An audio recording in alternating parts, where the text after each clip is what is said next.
Adesso abbiamo qui i secondi saluti istituzionali, Claus Spedtsberg, Presidente di FENCA.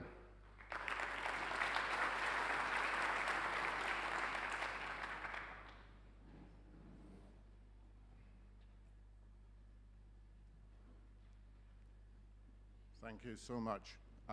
And to all of you, welcome to the foreign section.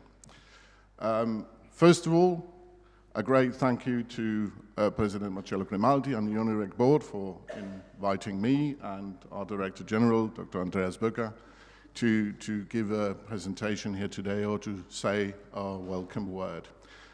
In my household, I have one half Italian and I have 2 out of 3 who speak Italian. Unfortunately, you're stuck with a third one who doesn't speak Italian. FENCA represents the national associations at European level, and we have a special bond with UNIREC. First of all, because UNIREC is one of our most active members, and furthermore, because the Vice President of FENCA is Michela Di Marchi from UNIREC. And Michela is also working on all the political files together with me and Andreas. When I was here 2 years ago, I think it was via Miani, shortly thereafter I received an invitation to speak at an NPL conference in Gianobbio. Now the conference was very big and very interesting, but I noticed that the majority of all the presentations that were given were focusing on macroeconomic developments. There are economists flown in from London, from all over, and from all over Italy to talk about the financial development. At that event, I was asked, what do I think is the most important part for our industry in the next coming years? And I said, it's not going to be any macroeconomic development. It's going to be regulatory developments.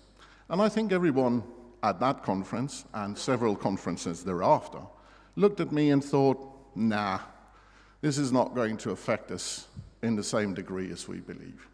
1 year later, there was a legislative proposal, as far as I understand, it is still a proposal not being passed, that could severely disrupt the NPL market in Italy. And after that, we've seen on European level, we've seen the NPL directive. Now, there is a difference between, when I talk about the NPL directive, it is important for me to say there is a distinction between how the directive actually works, what it says, and how it's being implemented. FENCA did quite a lot of lobbying on the NPL directive.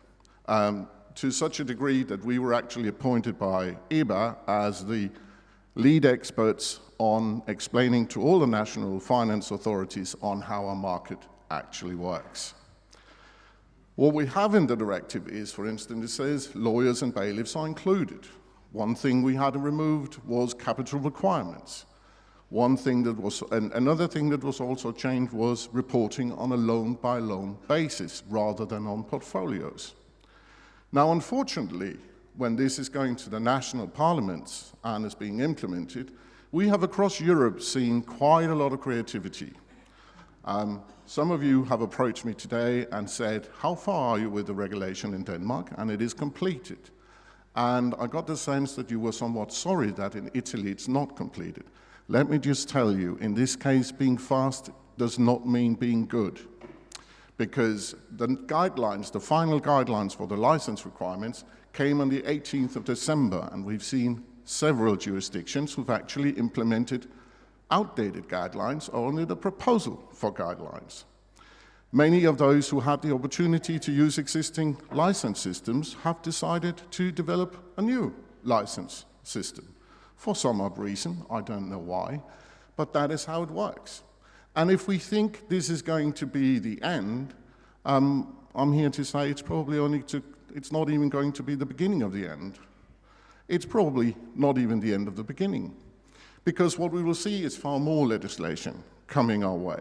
You probably haven't heard a lot about the Consumer Credit Directive or Consumer Credit Regulation, not because credit servicing and debt collection was not included, because it was, but we had it removed just before the vote, which is why we haven't talked about it. What we will be talking about, though, in a short time, is anti-money laundering. Now, we need the final text, but as far as we can see, debt collection was actually included. I know it is in Italy, that credit servicing and debt collection is included, but it's actually excluded from the new regulation. We need to see the final text, but this is what European regulation says. What we will also be looking at is the late payment directive, where we will be seeing, we also missed the final text, but we will be seeing that there will be adjustments to, for instance, the late payment fees. What is now 40 euros is going to be starting by 50 euros, then 100 euros, then 150 euros, depending on size. So a lot of regulation is coming our way. Now, for us to be efficient as a representative of national associations at European level, we need to have a close relationship with our national members. As I said before, great thank you to UNIREC for always responding very fast, very efficiently, and especially to Michele Di Marchi, who together with Andreas Bücker is actually actively working on the files at European level before they even go to the national parliaments for implementation. So we will see an environment where regulation is going to be even more important, and although I do like talking about inflation and financial development, I think also in the next 2-3 years, it's going to be not irrelevant, but it's going to be less important than what will happen on the regulatory side. So I'm looking very much forward to hearing the points that are being made today and see what the discussions are. It's always a pleasure to visit the members of our members and also for you to put a face on who's responsible for the directive. So if you're very happy with it, come to me.